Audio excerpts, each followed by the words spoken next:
Hai, di seri video ini saya akan membahas beberapa soal dengan materi momentum dan impuls. Soal nomor 1. Sebuah bola dilempar dari dasar tanah dengan kecepatan awal tertentu, kemudian kembali jatuh ke tanah. Hubungan momentum terhadap waktu yang dimiliki bola selama melayang di udara dilukiskan oleh grafik. Jika P0 adalah 6 kg meter per sekon dan P1 adalah 4 kg meter per sekon, berapakah sudut elevasi dari bola saat meluncur meninggalkan tanah? Oke, dari grafik ini, saat T sama dengan 0, momentum bola adalah P0 dan nilainya maksimum. Artinya, P0 adalah momentum awal bola saat meluncur dari tanah. Semakin jauh meninggalkan tanah, momentum bola akan terus berkurang karena kecepatan bola berkurang akibat gaya gravitasi. P1 adalah momentum bola di titik puncak karena nilainya paling kecil. Selanjutnya, dari grafik ini, saya dapat mengetahui bahwa jenis gerak bola adalah gerak parabola. Mengapa? Karena bola masih memiliki nilai momentum saat berada di titik puncak. Hal ini hanya mungkin jika bola masih memiliki kecepatan horizontal. Oke, misalkan ini adalah sketsa lintasan gerak bola. Bola saya misalkan melaju dengan kecepatan v, kemudian theta adalah sudut elevasi antar bola dengan tanah. Saat mencapai titik puncak, kecepatan bola yang tersisa hanya kecepatan horizontal, yang besarnya v cos theta. Jika saya bandingkan P1 dan P0, saya dapatkan mv cos theta dibagi mv. Dari soal saya tahu P1 itu 4 dan P0 itu 6. Kemudian mv ini bisa saya eliminasi sehingga menjadi 4/6 sama dengan cos theta. Theta adalah arkes cos dari 4/6, yaitu 48,19 derajat.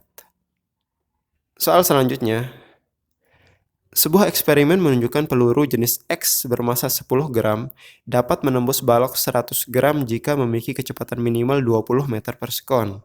Setelah menembus balok, kecepatan peluru akan berkurang sekitar 50% dari kecepatan semula. Terdapat dua buah balok identik pada bidang datar licin seperti pada gambar. Berapa jarak awal antar kedua balok agar tidak saling bertumbukan 10 detik sejak peluru menembus balok kedua? Kecepatan awal peluru 45 meter per sekon.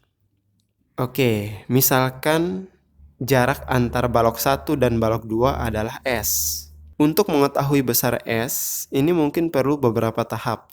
Salah satunya adalah cari tahu kecepatan balok 1 dan balok 2. Logikanya, saat tahu kecepatan kedua balok, kita akan mendapatkan petunjuk seberapa cepat jarak awal kedua balok akan terpangkas. Nah, saat peluru menembus balok pertama, kecepatan peluru menjadi 22,5 meter per sekon. Tentu, akibat ditembus peluru, balok 1 akan mulai bergerak mendekati balok 2. Kecepatan gerak balok 1 ini dapat saya hitung menggunakan prinsip kekekalan momentum. Karena balok 1 berada di atas lantai licin, jadi gaya eksternalnya bisa dianggap 0.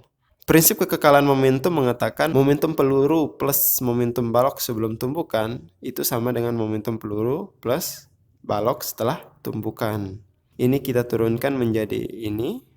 Kemudian nilai setiap variabel kita substitusikan dan kita dapatkan kecepatan balok 1 adalah 2,25 meter per sekon. Selanjutnya, karena kecepatan peluru masih di atas 20 meter per sekon, artinya peluru masih bisa menembus balok 2. Kecepatan peluru setelah menembus balok 2 adalah 11,25 meter per sekon. Sedangkan kecepatan balok 2 dapat dihitung dengan cara persis sama seperti saat menghitung kecepatan balok 1. Nah, saya dapatkan kecepatan balok 2 adalah 1,125 meter per sekon. Sampai di sini ternyata informasi belumlah cukup untuk mencari nilai S karena sama sekali tidak ada informasi terkait variabel waktu. Nah, untuk memecahkan hal ini, saya akan gunakan metode perbandingan. Setelah menembus balok 1, kecepatan peluru adalah 22,5 meter per sekon. Dalam kurun waktu tertentu, peluru akan menempuh jarak S hingga tiba di balok 2. Waktu yang sama digunakan balok 1 yang memiliki kecepatan 1/10 dari kecepatan peluru untuk bergerak mendekati balok 2. Nah, karena kecepatannya 1/10, berarti jarak yang ditempuh juga 1/10 atau 0,1 s. Dengan kata lain, jarak antar balok 1 dan balok 2 tersisa 0,9 s. Selisih kecepatan antar kedua balok menjadikan jarak 0,9 s ini akan berkurang 1,125 meter setiap detiknya. Dan jika jarak tersebut habis dalam 10 detik, artinya 0,9 s sama dengan 11,25 meter. Dan s sama dengan 12,5 meter. Soal selanjutnya. Dua buah bola berbentuk identik dijatuhkan dengan tanpa kecepatan pada sebidang meja datar dari ketinggian yang sama. Bola merah menghasilkan suara yang cukup keras dan nyaring jika dibandingkan bola biru. Pernyataan yang benar terkait peristiwa tersebut adalah: A. Tinggi pantulan bola merah lebih tinggi dari bola biru. B. Tinggi pantulan bola merah lebih rendah dari bola biru.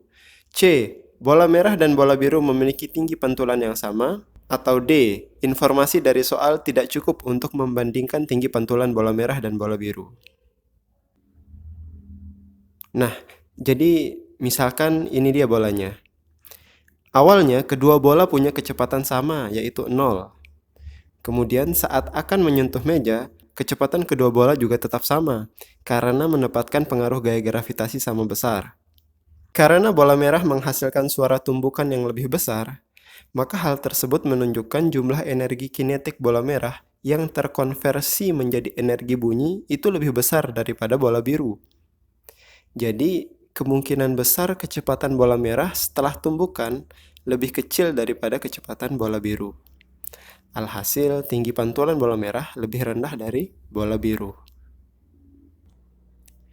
Terima kasih, semoga video ini bisa menambah pengetahuan sobat semua.